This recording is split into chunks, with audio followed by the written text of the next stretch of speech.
Shalom, jemaat GKM Anugerah yang dikasihi oleh Tuhan Yesus Kristus. Bersyukur Tuhan terus menolong kita untuk setia merenungkan kebenaran firman Tuhan, sehingga hari demi hari kita boleh bertumbuh di dalam pengenalan akan Tuhan dan akan kasih karunia-Nya.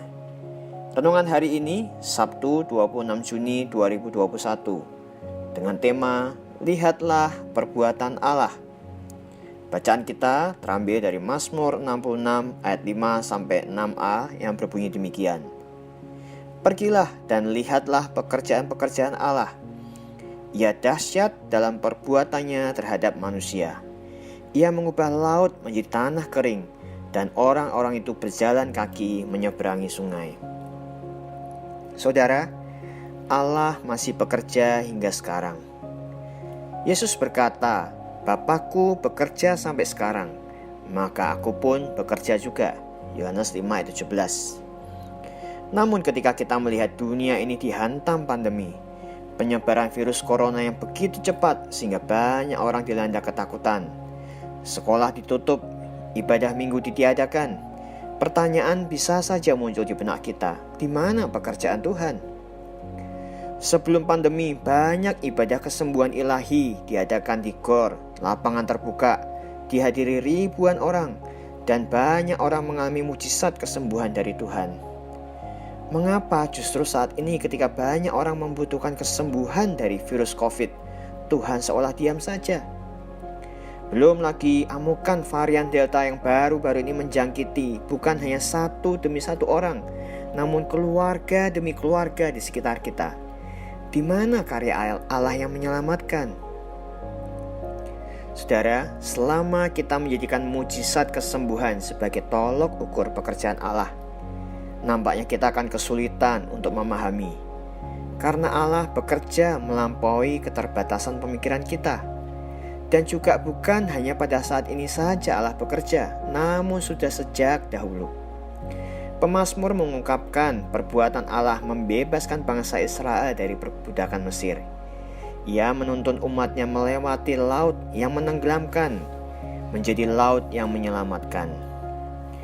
Bangsa Israel menyadari bahwa Allah tidak membiarkan mereka binasa dalam perbudakan. Ia membela umatnya dan menyelamatkan mereka. Pemazmur selanjutnya menarik prinsip kasih dan perbuatan Allah yang besar itu dalam kehidupannya pribadi. Demikian pula pada zaman ini ketika dunia sedang dilanda pandemi, Allah bekerja dengan caranya yang melampaui pemikiran kita untuk menyatakan kasih dan perbuatannya yang besar. Allah memakai hikmat manusia, dalam hal ini pemerintah untuk membuat kebijakan, ilmuwan untuk menciptakan vaksin, juga tenaga kesehatan untuk merawat mereka yang terjangkit, sehingga semakin banyak yang mengalami pemulihan. Belum lagi ketika kita memperhatikan di masa pandemi ini semakin banyak kanal YouTube bermunculan, termasuk di kalangan Kristen. Disitulah kita bisa melihat dan mendengar kesaksian begitu banyak orang yang mengalami perjumpaan pribadi dengan Kristus. Sebut saja kanal Yusuf Manobulu, Debbie Bashir, J. Salat Ministry, MT Waruwo, Gereja YouTube, Hidup untuk Bersaksi, JNAS Channel, dan masih banyak lagi. Bukan hanya orang biasa yang mengalami perjumpaan dengan Tuhan, namun juga public figure seperti Aji Notonegoro. Sebagian mereka mengenal Yesus melalui penginjilan, melalui perilaku orang Kristen yang mencerminkan kasih, namun tidak sedikit yang berjumpa langsung dengan Tuhan Yesus melalui mimpi atau ketika mereka sedang kusuk beribadah, dan berbagai kesempatan tak terduga lainnya.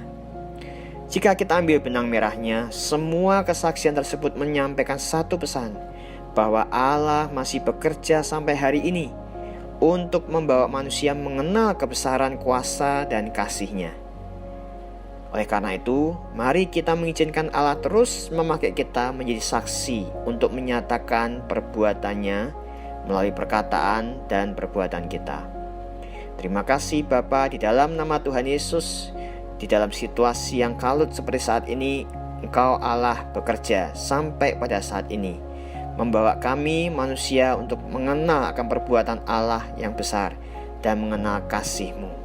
Terima kasih di dalam nama Tuhan Yesus. Amin.